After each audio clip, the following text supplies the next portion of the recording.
Hello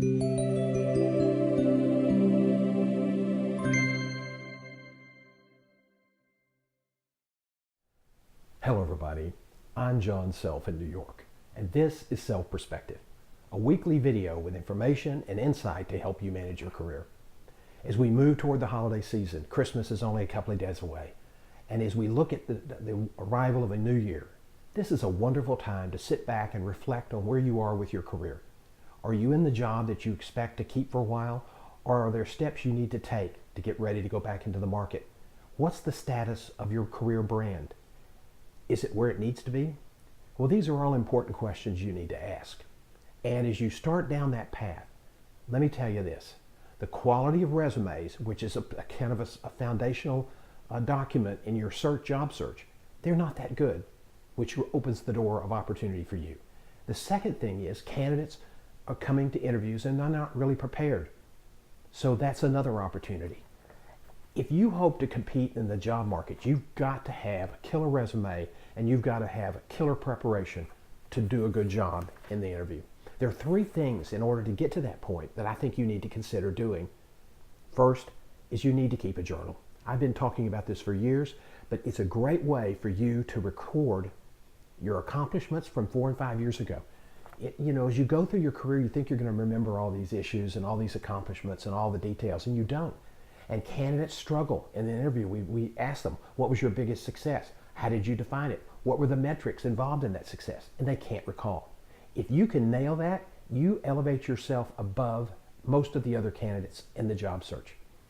The other thing you can do with journaling is it's a matter of reflection. Did I make the right decision? Did I invoke the right strategy? Did I have the right people at the table? Did I have good messaging? What could I have done differently? That type of challenging and self-reflection, that's how leaders get better.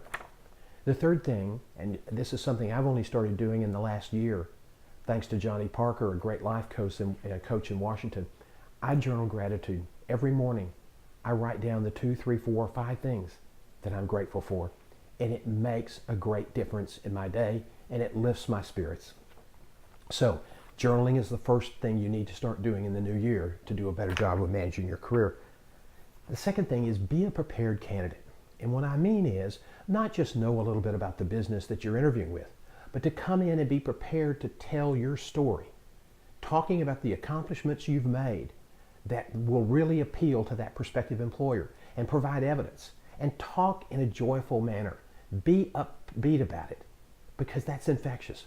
Recruiters are looking for a reason to hire you, so give them one. Be prepared in the interview and sell yourself. Now, take time over the holidays to think about some of the questions that you would get in a job interview. There's numerous books on the market. One of my favorites is Top Grading by Brad Smart, and it has some of the most popular, common behavioral and values questions in the back of the book. So that might make a great Christmas gift to yourself. But you've got to take that information and sell yourself more effectively to be able to communicate what you've accomplished in your career, the things that you've achieved, and tie those with the issues that that company's facing and the reason they're in the job market. That's how you sell yourself. And when you do it with a positive, upbeat attitude, it's infectious. And people will buy into that. I hope you have a wonderful Christmas. March and I are spending a couple of days here in New York. Saturday morning, we're going up to Westport to be with our daughter, our son-in-law, and our great-grandkids. From my family to yours, Merry Christmas.